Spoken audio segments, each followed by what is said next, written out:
आपल्याला तर माहीतच आहे की कोरोना काळात सगळ्यांचे किती हाल झालेले ते. जशा कोरोना केसेस कमी होऊन नुकतीच अनलॉकिंगची प्रक्रिया सुरू झाली तसं जीवन पुन्हा पूर्वीवत सुरळीत चालू व्हायची चिन्हे दिसत होती. गव्हर्नमेंट गाईडलाईन्स निघाल्या आणि सर्व पर्यटन स्थळं पुन्हा आधीसारखी चालू झाली. जवळजवळ 7 ते 8 महिन्यांच्या मोठ्या बंदिवासानंतर कुठे बाहेर मनसोक्त फिरण्याचा योग चालून आलेला. ही संधी दवडून नव्हती चालणार. आम्ही सगळेजण मिळून बाहेर जायचा प्लॅन करत होतो आणि अखेर एक दिवस ठरलाच. त्या दिवसात मुख्यतः दिव्यागर व कोकणातील खूप सारे बीच पर्यटन दृष्टीने खूप प्रसिद्ध झाले होते. आमच्या जवळपास आम्ही न बघितलेला असा दिव्यागर बीच होता. आपणही इकडेच प्लॅन बनवायला हवा असं आम्ही सगळ्यांनी ठरवलं. मी, माझी मोठी ताई, तिचा नवरा, आम्ही त्यांना भाऊ म्हणत असू, आणि माझी छोटी ताई असे 4घे जण शनिवारी सकाळी जाऊन रविवारी घरी असं 2 दिवसाचा बेत ठरला. खरं तर शनिवारी ते रविवार हे 2 दिवस दिव्यागरला राहून रविवारी संध्याकाळी घरी यायचं ठरलेलं. पण पुरेसा वेळ मिळाल्याने प्लॅनमध्ये थोडा बदल झाला व दिव्यागरसोबत जवळ असलेला हरिहरेश्वर मंदिर आणि बीचसुद्धा बघण्याचं ठरलं. शनिवारी दिव्यागर मनसोक्त फिरून रविवारी सकाळी हरिहरेश्वरला निघायचं होतं. पण काही कारणास्तव थोडा उशीर झाला. पण दुपारचं जेवण करूनच हरिहरेश्वरला जायला निघालो.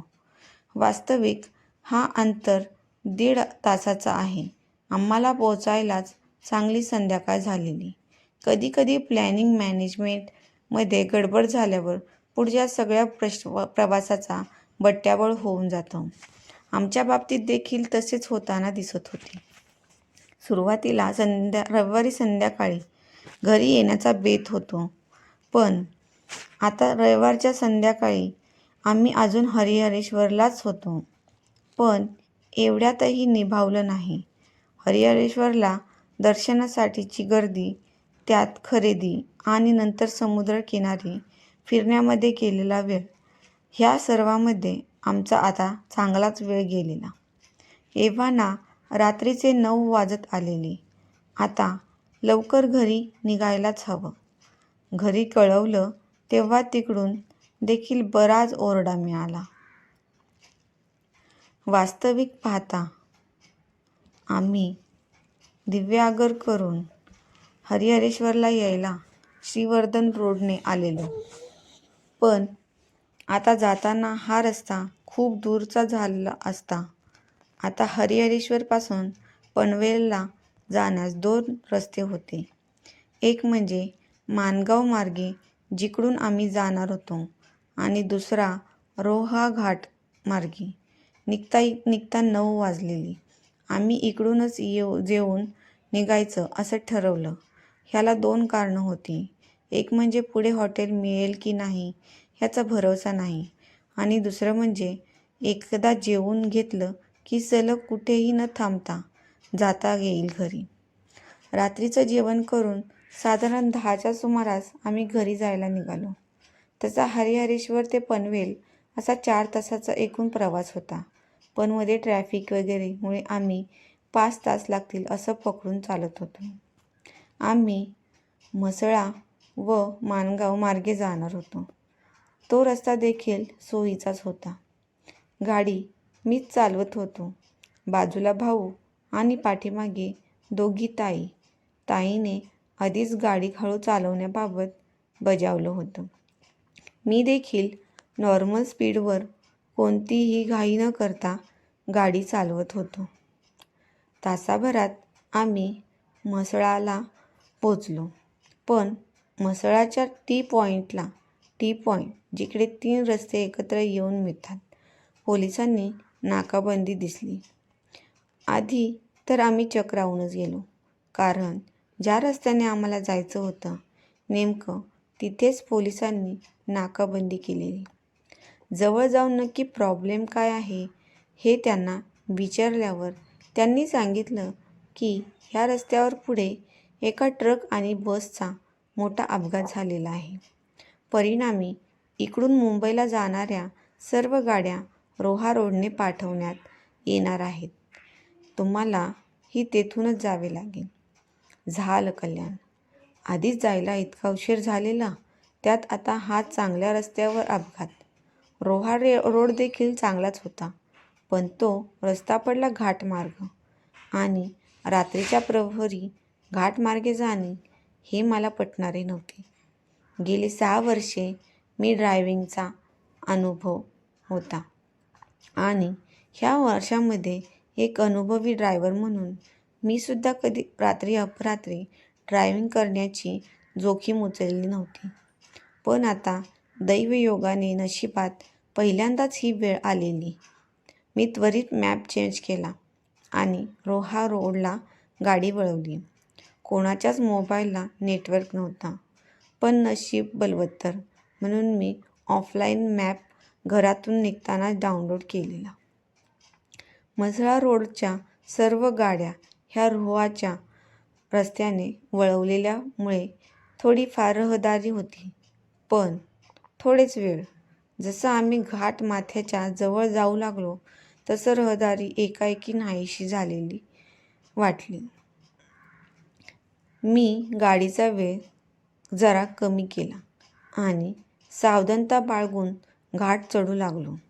घाटात गाड्याची रहदारी नसल्यामुळे गाडी चालवायला एवढे कष्ट पडत नव्हते. एव्हाना रात्रीचे 1 वाजत आलेली. गाडी वळणामागून वळणे घेत होती. समोरचा रस्ता काळोखाच्या अजगर विळख्यात गुडूप झालेला. गाडीच्या हेडलाईटचा प्रकाश देखील दूरपर्यंत पोहोचत नव्हता. पण मनात भीती आणून स्वतःच मनोधैर्य खचवण्यात अर्थ नव्हता. गाडीमध्ये कोणीच झोपले नव्हते. जेव्हा माणूस त्याचे सर्व आयुष्य जगत असतो तेव्हा त्याला 1000 चुका करण्याची जणू मुभा असते, कारण त्या चुकांची त्यांच्यात तेवढा नुकसान होत नाही. हा निसर्ग नियम आहे की आणखी काही देव जाणे.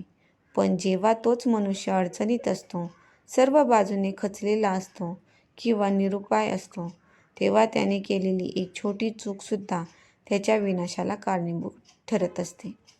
ही म्हण माझ्यासाठी खरी ठरेल असे तेव्हा कधीच वाटले नव्हते. घाटाच्या वळणावर मी संथ गतीने गाडी चालवत होतो, पण जसा वळणाचा रस्ता संपून सरळ रस्ता लागला तेव्हाच मी ती छोटी चूक केली की गाडीचा वेग थोडा वाढवला. पण हा वेग मला फार काळ टिकवून ठेवता आला नाही, कारण जसा मी गाडीचा वेग वाढवला तसा एकाएकी अचानक गाडीमध्ये बाजूच्या जंगलामधून एक प्राणी, माझ्या माहितीप्रमाणे एक माकडच आमच्या गाडीमध्ये आलं. गाडी वेगाने असल्यास कारणाने मला अर्जंट ब्रेक मारणे भाग होते. ते माकड गाडीच्या इतके जवळ आले की मला गीर आली कमी करून ब्रेक मारण्याएवढा पण वेळ मिळाला नाही आणि मी गिअर कमी न करता ब्रेक मारला आणि जे नको व्हायला हवं होतं तेच झालं. गाडी भर रस्त्यात बंद पडली. त्या माकडाला काही झालं नाही. ते बाजूच्या जंगलात जाऊन दिसेनासे झाले. पण आमची गाडी बंद पाडून गेला. जशी गाडी बंद पडली तसं पहिल्यांदाच हा घाट चढल्यापासून त्या रस्त्याचा थरथरापण जाणवला. समोरचा रस्ता जो अजूनपर्यंत गाडीच्या हेडलाईटमुळे तग धरून राहिलेला, तो देखील एखाद्या उंदराला अजगराने गिळंकृत करावा तसा अंधारामध्ये गुडूप झाला. मनाची भीती मनामध्येच ठेवली आणि इग्निशन चालू केलं. गाडीने करंट पकडला, पण गाडी चालू झाली नाही. पुन्हा एकदा प्रयत्न केला, पुन्हा तेच. गाडीमध्ये कोणताही फॉल्ट नव्हता. कुठे दूरच्या प्रवासाला जाताना मी नेहमी गाडीची नियमित सर्व्हिसिंग करून घेतो. ह्यावेळी देखील 3 दिवसाआधीच सर्व्हिसिंग करून घेतलेली. खूप प्रयत्न केले, पण सगळे अयशस्वी. ताईला चिंता वाटू लागली. बॅटरीचा काहीतरी प्रॉब्लेम असू शकतो. मी बाकीच्यांना बोलवलं. तुम्ही गाडीतच बसा. मी उतरून बघतो काय प्रॉब्लेम झालाय ते. मी मोबाईलची टॉर्च चालू करून खाली उतरलो. माझ्यासोबत भाऊ पण उतरले. त्यांनी टॉर्च धरली. मी गाडीच बोनेट उघडून पाहू लागलो.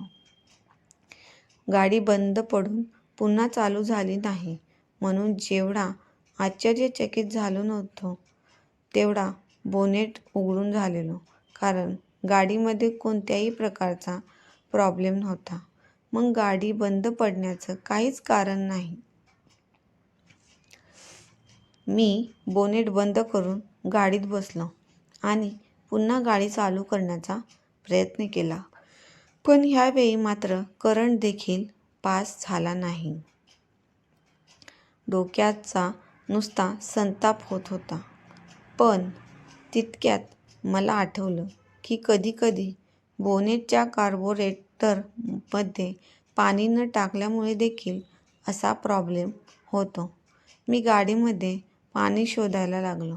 एक बाटली होती, पण ती पुरेशी नव्हती. अशा घाटमार्गी थांबून कोणत्या गाडी येण्याची वाट पाहण्यात मूर्खपणा होता. मी भाऊंना ताईजवळ थांबून गाडी आणि कोणती गाडी येते का ते पाहायला, गाडीजवळच थांबून स्वतः कुठे पाणी मिळते का हे पाहायला गेलो. सोबत 2 बाटल्या घेतल्या. जंगल बाहेरून जसं वाटत होतं तसं आतूनमधूनही होते. एकदम घनदाट. रातकिड्यांची किरकिर आणि माझ्याच पायाखाली चिरडल्या जाणाऱ्या सुक्या पानांच्या आवाजाखेरीज अजून कोणताही आवाज नव्हता. मी लगबगीने कुठे कोणता घर किंवा तलाव दिसतंय का हे बघायला लागलो. नशिबाने मला काही अंतरावर एक छोटंसं तळं दिसलं. मी मनोमनी खुश झालो. दोन्ही बाटल्या भरून त्यात पाणी भरले आणि परतीच्या वाटेला जाणारच होतो की तळ्याच्या काठी एक झोपडी वजा घर दिसले. बाहेर एक छोटा बल्ब लावलेला, त्यामुळे ते घर माझ्या नजरेपासून लपू शकले नाही. त्या बल्बाच्याच प्रकाशात मला त्या घरात एक पुसटशी हालचाल दिसली. एवढ्या घनदाट जंगलात एकाएकी असे हे घर मनाला काही पटत नव्हते. पण मनात त्यावेळी एक अजून विचार थैमान घालत होता.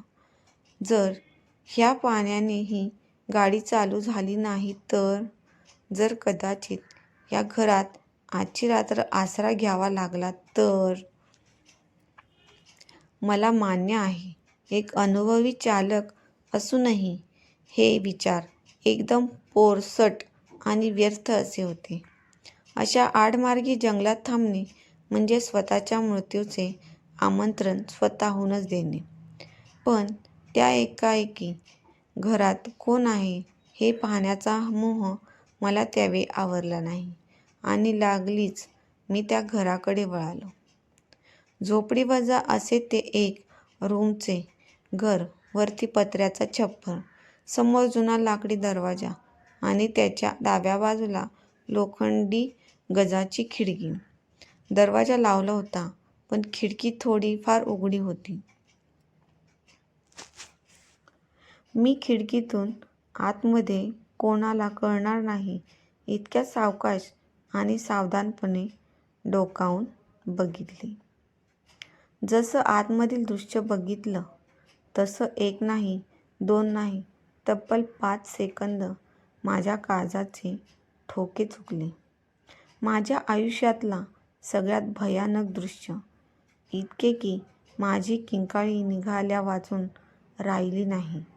आतमध्ये एक साधारण माझ्यापेक्षाही उंच, जवळजवळ 8 फूट उंचीची बाई केस पूर्ण मोकळे सोडून जमिनीवर बसली होती. तिची उंची कशी कळली? ती समोर पाय सोडून बसलेली तरी पूर्ण घर तिच्या पायांनी व्यापलेलं आणि तिचे पाय थेट समोरच्या जळत्या चुलीत भाजून निघत होते. जशी माझी किंचाळी निघाली तसं तिचं क्रोधाने भरलेली नजर माझ्यावर रोखली गेली. आता तिथे थांबून स्वतःच्या मृत्यूला आमंत्रण देण्यात काही अर्थ नव्हता. मी तसाच मागे वळालो आणि जीव मुठीत धरून धावायला लागलो. धावण्याची शक्ती माझ्यात उरली नव्हती. डोळ्यातून पाणी यायला लागले तरी वाट सुटेल तिकडे धावत होतो. हृदय तर तेव्हा बंद पडायला आले जेव्हा मी धावता धावता एकदाच मागे वळून बघितले. ती दरवाजा तोडून मोठी किंचाळी देत 4 पायांवर एखाद्या प्राण्यासारखी माझा पाठलाग करायला लागली. माझ्या पायातले त्राण निघून जायची वेळ. देवाचं नाव घ्यायला तोंड जसे काय मुके असल्यासारखे तपप करत होते. त्यावेळी माझ्या पळण्याचा वेग किती असेल देव जाणे, कारण देवच माझा त्यावेळी तारणहार होता. आज ज्या हरिहरेश्वरच्या मंदिरात पाया पडून आलेलो तोच शंकरदेव माझ्या मदतीला आला असेल. धावता धावता मला समोरचा मुख्य रस्ता आणि त्याला लागून आलेली आमची गाडी दिसली. गाडी दिसल्यावर मला अजूनच चेव चढला. मी पटकन रस्त्यावर आलो. सगळे माझीच वाट बघत होते. एव्हाना आमच्या गाडीच्या बरोबरला अजून एक गाडी आलेली. मला असं घाबरून वाघ पाठी लागल्यागत सारखं पळताना पाहून त्यांनी असंख्य प्रश्न विचारले. मला ते प्रश्न आठवत नाहीत. मनात अजून तीच भीती थैमान घालत होती. जे कोणी माझ्या मागून आलेले ते आता दिसेनासे झाले. ताईने आधी मला पाणी दिले. 2 मिनिटं बसलो तेव्हा कुठे जाऊन मी या जगात आल्यासारखं वाटलं. माझा पुनर्जन्म झाल्यासारखं भासलं. आमच्या बाजूने जे गाडीवालेसुद्धा आमच्या जवळ आले. भाऊंकडून कळालं की आपली गाडी बंद पडलेली तेव्हा ही गाडी इकडून पास होत होती. त्यांनी काय प्रॉब्लेम आहे ते सांगितलं, पण त्यांच्याकडे देखील पाणी नव्हतं. मग ते मी येईपर्यंत सोबत थांबले. मला जरा हायसं वाटल्यानंतर मी सुद्धा घडलेली हकीकत त्या सगळ्यांना ऐकवली. सगळ्यांचे चेहरे एकदम पिवळे पडल्यासारखे झाले आणि मी सुखरूप परत आलो म्हणून देवाचे आभार देखील मानले. माझी हकीकत ऐकून त्या गाडीमधले जोडपे म्हणाले, अशा घाटावर खास करून रात्रीचे असे प्रसंग घडतच असतात म्हणून आम्ही तुमच्याबरोबर थांबलो. मी आणलेले पाणी कार्बोरेटरमध्ये टाकून गाडी चालू केली. 2 ते 3 स्टार्टच्या प्रयत्नांनी गाडी एकदाची चालू झाली. मी गाडी चालवण्याच्या मनस्थितीमध्ये नव्हतो. भाऊंनी हे ओळखले आणि पुढे घरी जाईपर्यंत त्यांनी ड्रायव्हिंग करण्याचे ठरवले. आम्ही त्या गाडीच्या बाजूच्या गाडीमधल्या जोडप्यांचे आभार मानले. मी मनोमन देवाचे देखील आभार मानले आणि घरी जाण्यास निघालो. घरी सुखरूप पोचल्यावर आधी घरी आईवडिलांकडे एक वचन दिलं की मी परत रात्रीचे अनोळखी भागात प्रवास करणार नाही. मित्रांनो, तुम्हाला ही कथा आवडली असेल तर चॅनलला लाईक आणि सबस्क्राईब नक्की करा. धन्यवाद.